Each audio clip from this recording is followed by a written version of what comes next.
Blessings and peace. It's prayer week and it is August 11th.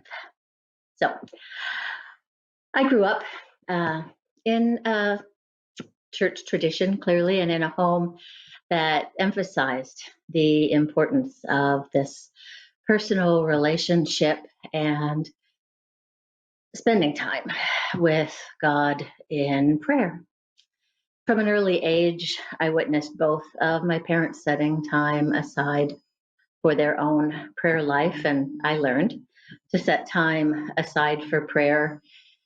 And as I grew up, even if I wasn't setting daily time aside, what I knew is that I had this personal relationship and I was very comfortable in what I can now reflect on as a prayer life, or I'll just simply call engaging in simple conversation with Jesus, with God, really talking about anything that was on my mind. I would talk about friends, my worries, my hopes, my fears, my questions, my doubts. And I just didn't question that what I was conversing about, what I was talking about with God, was being heard.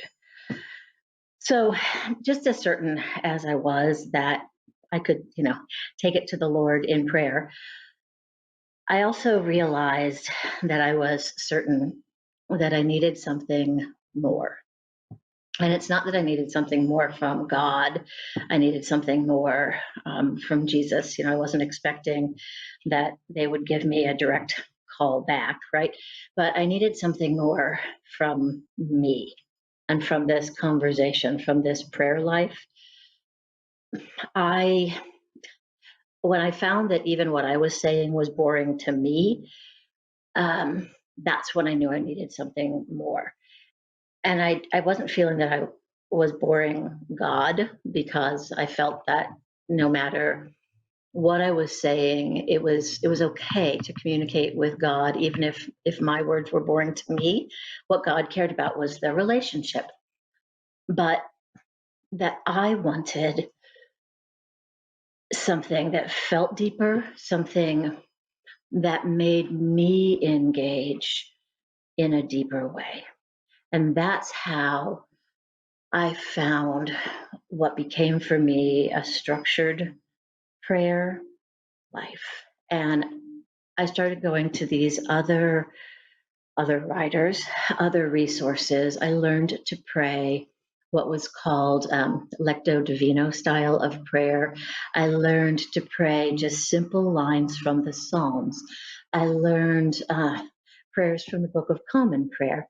I found brilliant writers from our day and age whose turn of phrase was just powerful.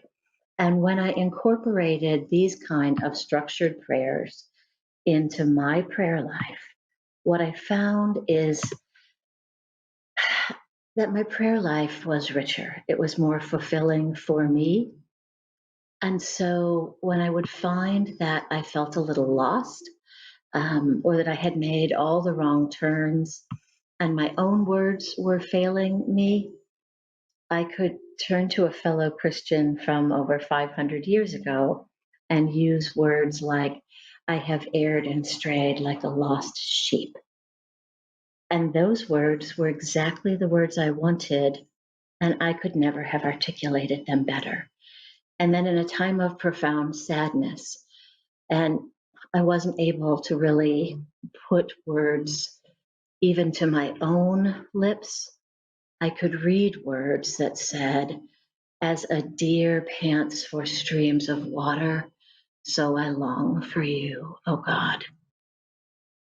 Those kinds of structured prayers and words from others, such as in times of my own doubt, I would read a prayer from a contemporary writer who writes, you break in, O God, on this road, you break in exactly the way I don't believe. You break in and you're changing everything. You break in with a call, you break in with an invitation, you break in with the truth. And then when I really need to focus on those higher thoughts or ambitions, because I kind of think that my schedule is what's the most important thing in the world, and I have to get rid of my self-centeredness, then I find this prayer that says, I'm no longer my own, but thine. Put me to what thou wilt. Rank me with whom thou wilt. Put me to doing, put me to suffering. Let me be employed for thee or laid aside for thee, exalted for thee or brought low for thee.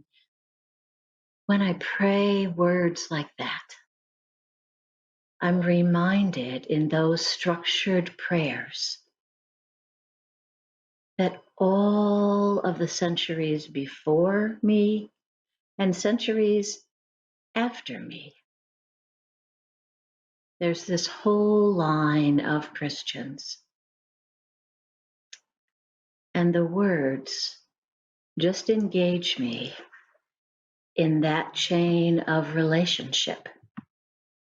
So when I incorporated that kind of structured prayer into my life, it reminds me every day to become a little more unstuck and to pray more deeply for the people I love, to pray for the work I love, to ask for forgiveness, and to remember to forgive. It reminds me to pray for those things that I've done or maybe left undone, to remember to pray for those who are hungry and suffering, or those who are hungering and suffering for justice and righteousness. Yeah, incorporating structured prayer has taught me a great depth, not only in my prayer life, but in my spiritual life. Because when I engage and speak not only my words of prayer, but the words of prayer from those who have come so long before me, it really reminds me to place my hope and my understanding that there is a church that will be here long after I'm gone. And that's what I'm supposed to be all about, is setting everything for that church yet to be. It's prayer week, so may we set our hearts for that church yet to be. Amen.